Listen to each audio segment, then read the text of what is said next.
हाँ जी, अस्सलाम वालेकुम।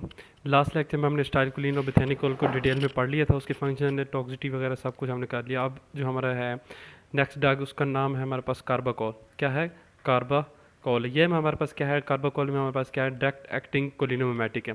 ठीक है, सारे हम अभी तो डायरेक्ट एक्टिंग पढ़ रहे हैं। ठीक है, पहले हमने स्टाइलकोलिन पढ़ा, फिर बेथेनिकोल पढ़ा, अभी कार्बाकोल है। ठीक है, कार्बाकोल सबसे पहले तो हमें पता है डायरेक्ट एक्टिंग है।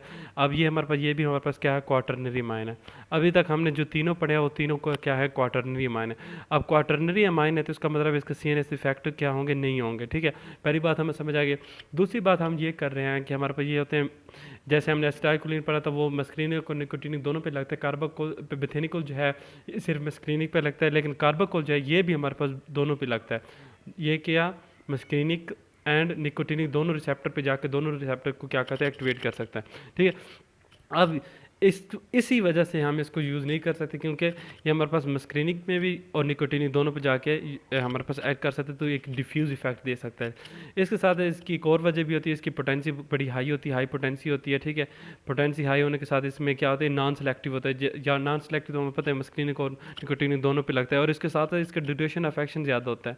ठीक है, ड्यूरेशन ऑफ एक्शन ज़्यादा होता है, इसलिए हम इसको यूजुअली यूज़ नहीं करते। लेकिन बाज़ औक़ात जो है ना, इसको हम यूज़ करते हैं सर्जरी से पहले, before surgery.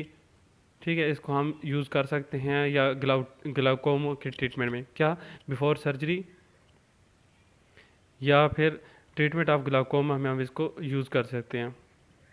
Treatment of glaucoma. ठीक है, ग्लाउकोमा के ट्रीटमेंट हम क्यों यूज़ कर सकते हैं? क्योंकि हमें पता है कि जितनी भी कोलिनर्जिक एगोनिस्ट है, ठीक है, उन सब का क्या होता है कि मियोसिस होता है। क्या होता है? मायोसिस। मायोसिस क्या होता है हमारे पास? मियोसिस नहीं, सॉरी, मायोसिस। ठीक है, मियोसिस तो वो मियोसिस माइटोसिस में आप चले जाओगे। मियोसिस होता है। ठीक है, मायोसिस का क्या मतलब है? प्यूपल हमारे पास क्या कर जाती है? कंस्ट्रिक्ट कर जाती है। अब पीपल जब कंस्ट्रिक्ट करती है तो हमारे पास क्या होता है? पीपल के कंस्ट्रिक्ट करने की वजह से यूवियस स्क्लेरल जंक्शन जो होते हैं वहाँ वो ओपन हो जाता है, जिसकी वजह से हमारे पास जो एक्वस ह्यूमर है वो हमारे पास क्या हो जाता है? वो वहाँ से ड्रेन कर लेता है। हमारे पास होता क्या है? हमारे पास आई जो होती है ना, आई, इस आपको समझाने के लिए क्या रहे, यहाँ हमारे पास, ये हमारे पास पीपल है दरमियान हमारी, यहाँ पे हमारे पीपल के जो किनारे होते हैं ना, ये वाले, यहाँ पे स्क्लेरल जंक्शन होते हैं। ठीक है, यहाँ पे जो जंक्शन होता है ना, यूवी स्क्लेरो जंक्शन, यहाँ से क्या होती है? जो एक्वासीमर है उसकी ड्रेनेज हो जाती है। अगर तो एक्वासीमर की ड्रेनेज किसी वजह से बंद है तो यहाँ पे हमारा जो इंट्राकुलर प्रेशर है, इंट्रा ऑकुलर प्रेशर, वो हमारे पास क्या हो जाता है? इंक्रीज हो, जिसको हम क्या कहते हैं? ग्लाउकोमा कहते हैं। अब इस ग्लाउकोमा में इंट्राकुलर प्रेशर को डिक्रीज करने के लिए क्या क्या कर सकते हैं कि जो एक्वासीमर है उसकी ड्रेनेज को ज़्यादा कर दें, या प्रोडक्शन कम कर दें या ड्रेनेज ज़्यादा करें, दो ही काम कर सकते हैं। ठीक है, तो कार्बाकोल क्या करते हैं? ये हमारे पास पीपल को क्या करती हैं? कंस्ट्रिक्ट करती है। पीपल कंस्ट्रिक्ट कर जाता है, नज़दीक आता है, तो जिसकी वजह से उसका साइज़ कम हो जाता है। जो यूवी स्क्लेरल जंक्शन है वहाँ पे यहाँ ये ओपन हो जाता है, जिसकी वजह से क्या होता है कि इसकी ड्रेनेज क्या हो जाती है? इंक्रीज़ हो जाती है। जब ड्रेनेज इंक्रीज़ हो जाती है तो इंट्राकुलर प्रेशर क्या हो जाता है? डिक्रीज़ हो जाता है, जिसके हम क्या कहते हैं? ग्लाउकोमा को ट्रीट कर लेते हैं। ठीक है, ये हमारे पास था कार्बाकोल। अब बात करते हैं पाइलोकार्पिन की। ठीक है, पाइलोकार्पाइन जो हमारे पास है ये काफ़ी ज़्यादा इंपॉर्टेंट ड्रग है, आई में काफ़ी ज़्यादा यूज़ होती है। अच्छा, जितनी पहले हमने पढ़ी थी वो सारे क्वार्टरनी अमाइन थी। यहाँ पे पाइलोकार्पाइन जो है ये आपने याद रखना, ये हमारे पास क्या है? टर्शरी अमाइन है। अब टर्शरी अमाइन है तो इसके CNS इफेक्ट होंगे या नहीं होंगे? यस, इसके CNS इफेक्ट क्या होंगे? प्रोड्यूस होंगे। ठीक है, पहली बात ये है। दूसरा, ये मस्क्रीनिक है या निकोटीन? देखो, पहला हमने पढ़ा था वो दोनों मस्क्रीनिक और निकोटीनिक के स्टाइलकोलिन, फिर हमने बेथेनिकोल पढ़ा था वो सिर्फ मस्क्रीनिक था, फिर कार्बाकोल पढ़ा ये दोनों था, अब ये चौथा है ये भी मस्क्रीनिक, मतलब पहला बोथ, फिर मस्क्रीनिक, फिर बोथ, फिर मस्क्रीनिक, इस तरह से आपने याद करना। ये क्या है? सिर्फ मस्क्रीनिक है, ये निकोटीनिक इसके हमारे पास एगोनिस्ट नहीं है। ठीक है, ये बात आई। इसके अलावा इसके इफेक्ट की बात करते हैं, इसके यूजेस की बात करते हैं, तो ये जब यूज़ करते हैं तो पैरासिम्पैथेटिक इफेक्ट आते हैं। पैरासिम्पैथेटिक हमने आई में क्या पढ़ा था? मायोसिस होती है, हार्ट रेट कम हो जाता है। ठीक है, वेजोडाइलेशन हो जाती है, ब्लड प्रेशर कम हो जाता है। वो सारे इफेक्ट जो पैरासिम्पैथेटिक मैंने पहले कितनी दफ़ा आपको बता दिए, सारे वही आ गए हैं। ठीक है, इसके अलावा साइक्लोस्पाज्म हो जाएगा। अब ये जो इफेक्ट होते हैं हम इसको थेरापेटिक यूज़ कैसे कर सकते हैं? थेरापेटिक यूज़ सबसे पहले तो मायोसिस जब भी आएगा, कोई भी ड्रग जो मायोसिस काज करती है वो हमारे पास क्या कर सकती है? ग्लाइकोमा को ट्रीट कर सकती है। क्यों? क्योंकि मैंने आपको सारी बात समझा दी कि किस तरह, ये मैंने आपको वैसे बड़ी छोटी करके बात समझाई है, असल में बहुत ज़्यादा एक ब्रॉड ये बात है जो आपको मैं बाद में बता दूंगा। ठीक है, एक तो ये ग्लाइकोमा को ट्रीट करती है, दूसरा ये जीरोस्टोमिया जो होते हैं ना हमारे पास, उसको ट्रीट करते हैं। जीरोस्टोमिया में हमारे पास क्या होता है कि हमारे पास जो होती है ना स्किन ड्राई हो जाती है, आंखें ड्राई हो जाती है, माउथ ड्राई हो जाता है, ठीक है। जीरोस्टोमिया में माउथ वगैरह सारे ड्राई हो जाते हैं, तो हमारे पास क्या होता है पाइलोकार्पिन पैरासिम्पैथेटिक इफेक्ट बढ़ा देती है, जिसकी वजह से स्वेटिंग और सलाइवेशन भी ज़्यादा हो जाती है। स्वेटिंग और सलाइवेशन ज़्यादा होने की वजह से हमारे पास ड्राइनेस जो होती है वो कम हो जाती है, ठीक है। तो इस तरह हम इसको पाइलोकार्पिन को जीरोस्टोमी के ट्रीटमेंट में भी यूज़ कर सकते हैं। अब लास्ट हमारे पास जो ड्रग है, हमने स्टाइलकोलिन पढ़ ली, मिथानिकोल पढ़ लिया, कार्बाकोल पढ़ लिया और पाइलोकार्पिन, ये सारे डायरेक्ट एक्टिंग है। अब हम आ जाते हैं इनडायरेक्ट एक्टिंग की बात करते हैं, ठीक है। अच्छा, इनसे पहले हमारे पास ये जो 4 ड्रग मैंने पढ़ाई इनमें से जो स्टाइलकोलिनेस्टेज एंजाइम है ना, वो सिर्फ 2 पे जाके ऐड करके उन्हें डिग्रेडेड कर सकते हैं, एक तो स्टाइलकोलिन को और एक पाइलोकार्पिन को। मतलब पाइलोकार्पिन और स्टाइलकोलिन ये 2 वो हैं जहाँ पे स्टाइलकोलिनेस्टेज एंजाइम जाके ऐड करते हैं, इन दोनों ड्रग को डिग्रेड कर देता है, इसलिए इनका ड्यूरेशन ऑफ एक्शन कम है। जो बेथीनिकोल है और कार्बाकोल है उन पे स्टाइलकोलिनेस्टेज का इफेक्ट नहीं होता, जिसकी वजह से उनको दोनों का एक्शन ज़्यादा ही, आपने चीज़ याद कर लेनी, ठीक है। अब बात करते हैं इनडायरेक्ट कोलिनोमाइमेटिक्स की, ठीक है। ये सारे डायरेक्ट थे, अब इनडायरेक्ट पे आ गए। इनडायरेक्ट कोलिनोमाइमेटिक, जो हमारे पास इनडायरेक्ट कोलिनोमाइमेटिक्स होते हैं ना, वो हमारे पास क्या होते हैं, वो होते हैं जो हमारे पास क्या करते हैं, एंजाइम जो होते हैं उसको इनहिबिट कर देते हैं। मैंने आपको पहले बताया कौन सा एंजाइम, स्टाइलकोलिनेस्टेज एंजाइम, ठीक है। उसको जब इनहिबिट कर देते हैं स्टाइलकोलिन का लेवल बढ़ जाता है और इस तरह वो इनडायरेक्टली क्या कर रहे होते हैं, कोलिनोमाइमेटिक एक्टिविटी को इन्हेंस कर रहे होते हैं, ठीक है।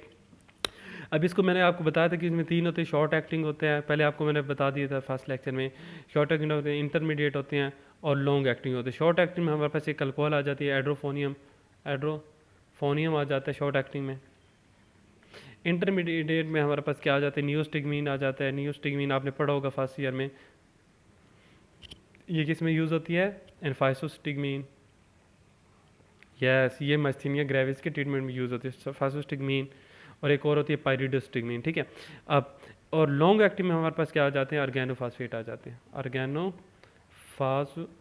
आ जाता है। और ऑर्गेनोफॉस्फेट के एग्जांपल में हमारे पास इकोथायोफेट आ जाता है, क्या आ जाता है, इकोथायोफेट आ जाता है, ठीक है। ये एग्जांपल में डाल, ठीक है।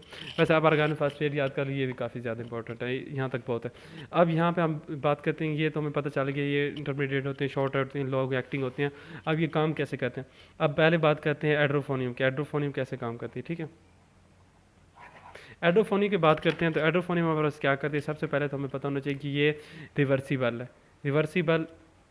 रिवर्सिबल का क्या मतलब है, रिवर्सिबल का ये मतलब है कि स्टाइलकोलिनेस्टेज एंजाइम के साथ जाके ऐड करेगी, उससे थोड़ी देर के लिए क्या करती है, इनहिबिट करती है, कम्पिटेटिव इनहिबिटर है, ठीक है। अब जिसकी वजह से क्या होते हैं, स्टाइलकोलिन इनहिबिट हो जाते हैं तो स्टाइलकोलिन का लेवल बढ़ जाता है, लेकिन ये रिवर्सिबल है, ठीक है। दूसरी बात ये हमने क्या करनी है कि ये हमारे पास क्या होता है, क्वाटरनरी अमाइन है, क्या है, क्वाटरनरी अमाइन है। अब क्वाटरनरी अमाइन है तो इसका सीएनएस इफेक्ट होगा या नहीं होगा, बताएं। क्वाटरनरी अमाइन है अगर, तो इसका सीएनएस इफेक्ट होगा या नहीं होगा, नहीं होगा, क्योंकि पहले मैं आपको बताया कि क्वाटरनरी अमाइन में क्या होता है कि नाइट्रोजन 4 बॉन्ड बनाए होते हैं, वो पोलर होते हैं, वो ब्लड ब्रेन बैरियर को क्रॉस नहीं कर सकते, ठीक है। तो इसका सीएन इफेक्ट नहीं होगा, बार बार मैं आपको काफ़ी मरतबा ये बात बता चुका हूँ, क्वाटरनरी अमाइन इसका सीएन इफेक्ट नहीं होगा। अब इसके अलावा हमारे पास एक और चीज़ आपने याद कर लेनी है कि ये अब इसका थेराप्यूटिक यूज़ क्या है, क्यों हम इस ड्रग को पा रहे हैं एड्रोफोनिक को। हमें पता है कि ये हमारे पास क्या होती है कि शॉर्ट एक्टिंग है। देखो मास्थीनिया ग्रेविस है किसी पर्सन को, उसको मैं दे देता हूँ एड्रोफोनियम, उसको मैं नियोस्टिग्मीन देता हूँ, एड्रोफोनियम नहीं देता, उसकी क्या वजह है, उसकी ये वजह है क्योंकि ये शॉर्ट एक्टिंग है। ये क्या करती हैं, थोड़ी देर के लिए तो स्टाइलकोलिनेस्टेज को इनहिबिट करेंगे, लेकिन उसके बाद कम्पिटिटिव इनहिबिटर की वजह है और ये रिवर्सिबल है, जिसकी वजह से हम इसको मास्थीनिया में यूज़ नहीं कर सकते, बल्कि इसको हम मास्थीनिया के डायग्नोसिस में हेल्पफुल होता है।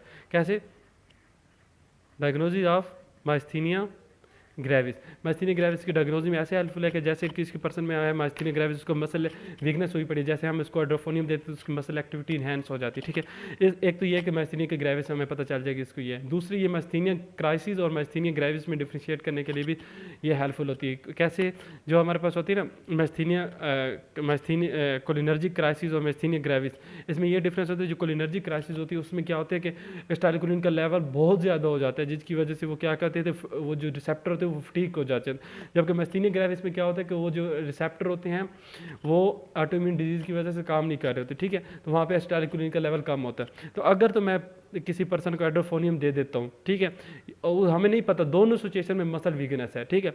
अगर किसी को कोलिनर्जिक क्राइसिस है, मतलब स्टाइलकोलिन का लेवल ज़्यादा होने की वजह से उसको मसल वीकनेस है, या फिर मास्थीनिया ग्रेविस है मतलब स्टाइलकोलिन कम की वजह से है, तो हम उसको डिफ्रेंशिएट करने के लिए एड्रोफोनियम यूज़ करते हैं। कैसे, मैंने एड्रोफोनियम जैसे उसको लगाया, अगर तो उसकी मसल एक्टिविटी एक्टिविटी होगी बेहतर। इसका मतलब है उसके पहले थे एसिटाइलकोलिन का लेवल कम था, अब उससे कोलिनर्जिक एगोनिस्ट आने की वजह से उसकी एक्टिविटी बेहतर हो गई है, तो इस पर्सन को क्या है, मैस्थीनिया ग्रेविस है।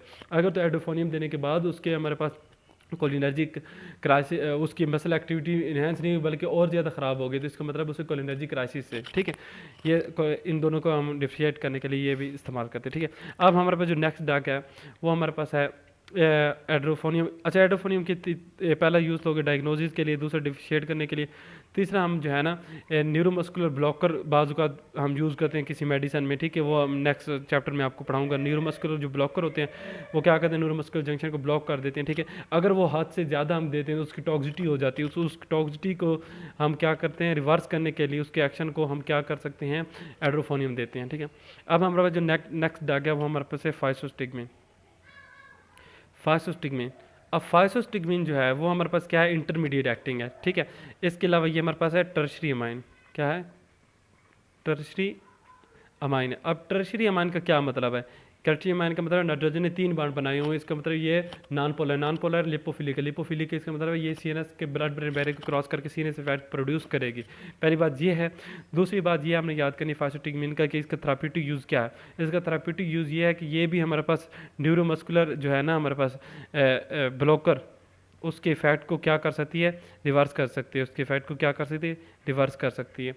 एक ये बात। दूसरी ये है कि ये हमारे पास जो होते हैं एसिटाइलकोलिन जो है उसके एज ए एंटागोनिस्ट एक्शन भी ये परफॉर्म कर सकती है स्टेज के। ठीक है, अच्छा, इस बात को सुनिए, आपने सिंपल ये याद है कि न्यूरोमस्कुलर ब्लॉकर को रिवर्स कर सकती है, और इसकी टॉक्सिटी अगर हो जाती है नॉर्मल से ये ज़्यादा हो जाती है, इसका क्या होगा, इसमें हमारे पास देखो, जब हमारे पास फाइसोस्टिग्मिन ज़्यादा, इसका मतलब है हमारे पास एंजाइम काफ़ी देर के लिए इनहिबिट रहेगा, काफ़ी देर के लिए इनहिबिट रहेगा, तो एसिटाइलकोलिन का लेवल ज़्यादा रहेगा। एसिटाइलकोलिन का लेवल ज़्यादा रहेगा तो पैरासिम्पैथेटिक इफेक्ट बढ़ जाएगा।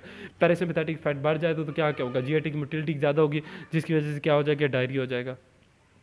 ठीक है, अब डायरिया हो गया। इसके अलावा हमारे पास जो पीपल ज़्यादा क्या कर जाएगी, कंसिड कर जाएगी, तो ज़्यादा हमारे पास क्या हो जाएगी, मायोसिस ज़्यादा हो जाएगी। ठीक है, इसके अलावा हार्ट रेट क्या हो जाएगा, हार्ट रेट कम हो जाएगा, ब्रेडिकार्डिया हो जाएगा, सारी वो चीज़ें जो पैरासिम्पैथेटिक फैट है वो एनहांस हो जाएंगी। ठीक है, ये हमने पढ़ लिया क्या, फाइसोस्टिग्मिन। अब लास्ट हमारे पास जो ड्रग है वो है नियोस्टिग्मिन। क्या है हमारे पास, नियोस्टिग्माइन। अब नियोस्टिग्मिन और फाइसोस्टिग्मिन में कोई डिफरेंस नहीं है, सिर्फ एक चीज़ का डिफरेंस है, वो क्या कि ये हमारे पास टर्शियरी अमाइन है और ये हमारे पास क्या है, क्वाटरनी अमाइन है। इसका सीनस इफेक्ट है और क्वाटरनी अमाइन है, तो इसके सीनस इफेक्ट हमारे पास नहीं होंगे। एक ये हमारे पास इसका डिफरेंस है। दूसरा हम आप ये डिफरेंस कर सकते हैं कि ये दोनों हमारे पास ट्रीट करती है मैस्थीनिया ग्रेविस को, और दोनों के पैरासिम्पैथेटिक इफेक्ट हैं। मतलब मेन चीज़ इसमें क्वाटरनी अमाइन का ही डिफरेंस है। ठीक है, अब हम बात कर सकते हैं, कुछ हमारे पास होती हैं कुछ हमारे पास कोलिनोमेटिक्स होती हैं जो कि अल्जाइमर डिजीज़ को हमारे पास ट्रीट करती हैं। किसको ट्रीट करती हैं, अल्जाइमर डिजीज़ को। अल्जाइमर डिजीज़ में हमारे पास नॉर्मली क्या हो रहा है कि एसिटाइलकोलिन जो सिक्रीटिंग सेल होते हैं वो हमारे पास क्या होते हैं, काम नहीं कर रहे होते। अल्जाइमर डिजीज़ में क्या कर रहे होते हैं कि एसिटाइलकोलिन सिक्रीटिंग सेल जो होते हैं वो काम नहीं करते, वो डेड हो जाते हैं। उसको हम ट्रीटमेंट में क्या करते हैं कि एसिटाइलकोलिन बाहर से देते हैं। ठीक है, या एसिटाइलकोलिन नहीं दे सकते क्योंकि मैंने आपको पहले बताया था कि उसका हाफ लाइफ वगैरह, ड्यूरेशन ऑफ एक्शन और डिफ्यूज इफेक्ट की वजह से उसे यूज़ नहीं कर सकते। इसलिए हम क्या कर सकते हैं, हम कोलिनोमोमेटिक्स यूज़ करते हैं, जिसमें हमारे पास टैक्रीन आ जाता है। ये आपने याद रखें, अल्जाइमर ट्रीटमेंट कौन सी ड्रग्स यूज़ होती है, एक टैक्रीन होती है, एक जेलेंटामाइन होती है। इसके अलावा हमारे रिवास्टिग्मीन होते हैं, रिवा, जैसे नियोस्टिग्मीन, पायरोस्टिग्मीन, ये रिवास्टिग्मीन है। ठीक है, अब टैक्रीन जो है ना ये आजकल हम यूज़ नहीं करते, क्यों, क्योंकि ये हेपेटोटॉक्सिसिटी काज कर देती है, हेपेटोटॉक्सिसिटी काज कर देती है। क्वेश्चन आ सकता है कि हम जो है ना अल्जाइमर डिजीज़ में टैक्रीन क्यों नहीं यूज़ करते, क्यों, क्योंकि वो हमारे पास हेपेटोटॉक्सिसिटी काज कर देती है। अब लास्ट चीज़ रह गई हमारे पास, शॉर्ट भी हो गया, इंटरमीडिएट, लॉन्ग एक्टिंग हमारा रह गया। लॉन्ग एक्टिंग हमारे पास क्या होते हैं, ऑर्गेनोफॉस्फेट होते हैं। लॉन्ग एक्टिंग में हमारे पास क्या होते हैं, ऑर्गेनोफॉस्फेट होते हैं। ऑर्गेनोफॉस्फेट के एग्जांपल में क्या था, इकोथाइफेट। ये क्या करते हैं, ये सिंपल क्या करते हैं, एसिटाइलकोलिन स्टेज के साथ उसकी एक्टिव साइड पे जाके एक्ट करते हैं, और उसको, क्योंकि ऑर्गेनोफॉस्फेट के पास दो चीज़ होती है, एक ऑर्गेनिक पार्ट होती है, एक फॉस्फेट पार्ट होती है। जो उसका फॉस्फेट पार्ट होता है ये जाके क्या कर देता है, एक्टिव साइड पे जाके अटैच हो जाते हैं फॉस्फेट पर, और उसको एंजाइम को क्या कर देता है, एसिटाइलकोलिन एंजाइम को इनहिबिट कर देता है। अब एसिटाइलकोलिन एंजाइम जब इनहिबिट हो जाएगा तो एसिटाइलकोलिन का लेवल ज़्यादा हो जाएगा, तो वो सारे वही काम होंगे जो पीछे हमने सारे पढ़ लिए, पैरासिम्पैथेटिक इफेक्ट ज़्यादा हो जाएंगे।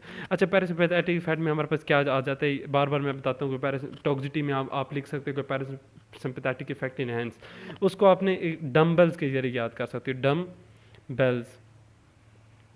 एक निमोनिक है, डम्बल से क्या बनता है, सॉरी इधर ऐसे, डम्बल से डी से हमारे पास डायरिया, डायरिया मतलब जब भी परस्पिरेटरी फैट हाथ से एक से ज़्यादा हाथ से होंगे तो डायरिया हो जाएगा। यू से हमारे पास यूरिनेशन ज़्यादा हो जाएगी। एम से हमारे पास मायोसिस हो जाएगा। बी से हमारे पास ब्रेडिकार्डिया हो जाएगा। और फिर बी से हमारे पास ब्रोंको कंस्ट्रिक्शन हो जाएगी। ई से हमारे पास एक्साइटेशन हो जाएगी, अगर तो वो सी एन एस पे जाके इफेक्ट करती है तो सी एन एस को एक्साइट कर देगी, ठीक है। एल से हमारे पास लैक्रीमेशन ज़्यादा हो जाएगी, लैक्रीमेशन ज़्यादा हो जाएगी। इसके अलावा एस से स्वेटिंग ज़्यादा हो जाएगी और एस से स्लाइवेशन ज़्यादा हो जाएगी। ये आपने याद कर लेना। Thank you.